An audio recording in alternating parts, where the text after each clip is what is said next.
Мы находимся на центральном вокзале города Паттайи. Вчера вечером мы сюда приехали, чтобы попасть на поезд. Но поезд уже уехал, и нам местные милые тайцы позволили здесь поставить палатку прямо на вокзале, на платформе и заночевать. Сам начальник всего этого вокзала. Его зовут Чай. Сегодня утром мы взяли у него интервью. Мы здесь всем людям задаем 3 вопроса одинаковые. Ну, пока-то. Это значит, в чем дух Таиланда, в чем смысл жизни и как они относятся к путешественникам, которые путешествуют самостоятельно и спят в палатках. Вот нам интересно посмотреть, как на этот вопрос отвечают люди официальные, которые работают в госструктурах, и те, которые на улицах торгуют на развалах. Вот от такого до такого. Вот нам сегодня подарили такое расписание классное, билеты нам бесплатно купили до Бангкока. Хоть они и дешевые, но все равно дорог не подарок, дорого внимание. Стоп, кадр. จิตวิญญาณของประเทศไทยนะครับคือการเป็นมีเพื่อนมีญาติมิตรการอยู่ด้วยกันการอยู่ร่วมกันอย่างมีความสุขนะครับการเป็นพี่น้องกันนะครับไม่ว่าคนแปลกหน้ามาจากไหนก็แล้วแต่เราจะเรียกเขาว่าเป็นพี่เป็นน้องช่วยเหลือซึ่งกันและกันนะครับเวลาเขาเดือดร้อนอะไรมาเราก็จะช่วยเหลือเขาเวลาเราเดือดร้อนอะไรเขาก็จะช่วยเหลือเราเป็นครอบครัว family Есть 2 имени. Одно, которое им дали родители, и другое имя, которое они сами себе выбрали. Ну, никнейм так называется, имя в интернете. И вот вчера мы взяли интервью также у спортсменов. Здесь на вокзале, где мы ночевали, есть еще рядом спортивная площадка. Ну, тайцы по вечерам играют, сокс у них называется игра такая. Они носками бьют маленький мячик и перекидывают его. Как баскетбол, только ногами. Вот. И мы взяли интервью здесь у гида, таец, его зовут Джеймс, он гидом работает. И вот мы взяли у него тоже интервью. Сейчас мы это послушаем. มียูเฟอร์ที่มาจากไหนมาจากประเทศรัสเซียนะมาถามความหมายของผมคือจิตวิญญาณแล้วก็อะไรอีกนะของประเทศไทยจิตวิญญาณของประเทศไทยก็คืออะไรผมต้องถามคำถามลึกๆผมว่าเรื่องนะก็เลยนะจิตวิญญาณประเทศไทยก็คือความรักของคนในชาติ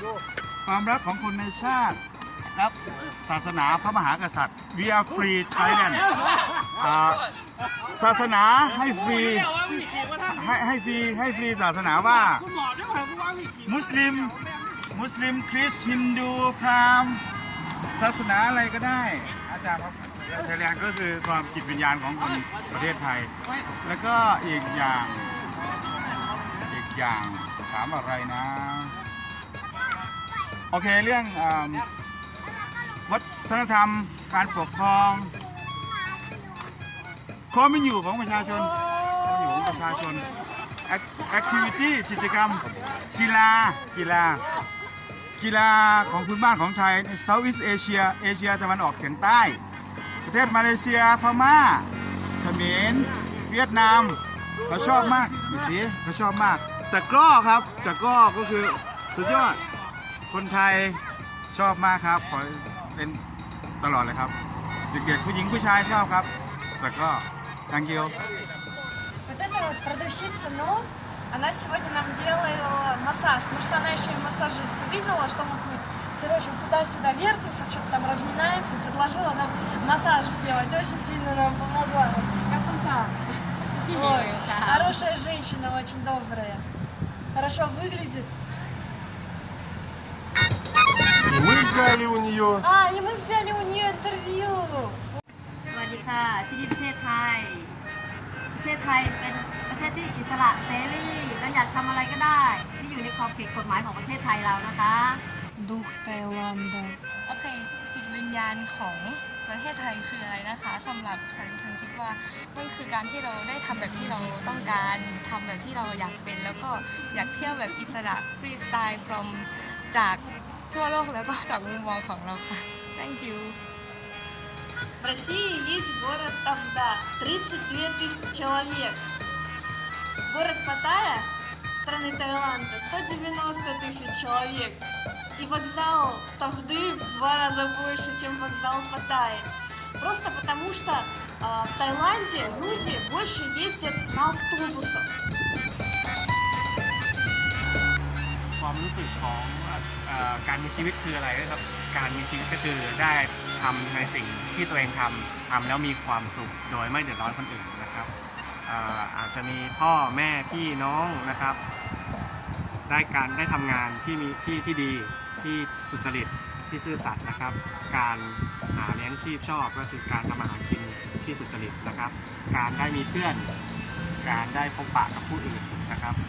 การใช้เวลาในทุกๆวันให้มีความสุขครับ Принес нам в подарок лед и 2 чая. Вот представляете, просто так сотрудник государственной службы туристов так встречает. Чай, спасибо тебе большое. Это вот МНО подарила вчера, сейчас подарила, да. А так вот тайцы любят людей. ถ้าที่นี่ประเทศไทยเราอยากทำอาชีพอะไร ก็เป็นอิสระเสรีค่ะ ถ้าไม่ผิดกฎหมายของบ้านเรานะคะ ไม่มีกฎเกณฑ์อะไรอยากจะมาค้าขายอะไรก็ทำได้ค่ะที่นี่ประเทศไทยมีความสุขทุกอย่างค่ะ การท่องเที่ยวแบบอิสระนะครับก็คิดว่ามันดีนะครับการได้ทำอะไรในสิ่งที่ตัวเองอยากทำอยากไปไหนก็ได้ไปอยากทานอะไรก็ได้ทานอยากจะนอนที่ไหนก็ได้นอนนะครับถือว่าเป็นความสุขอีกอย่างหนึ่งที่สามารถทำได้ ยิ่งถ้าเดินทางกับแฟนนะครับมันก็จะยิ่งมีความสุขมากยิ่งขึ้น แต่การท่องเที่ยวแบบนี้ต้องระวังตัวนะครับเพราะว่าไปในหลายที่อาจจะเจอคนที่ดีและอาจจะเจอคนที่ไม่ดีนะครับขอให้โชคดีกับการเดินทางขอบคุณครับ สวัสดีค่ะ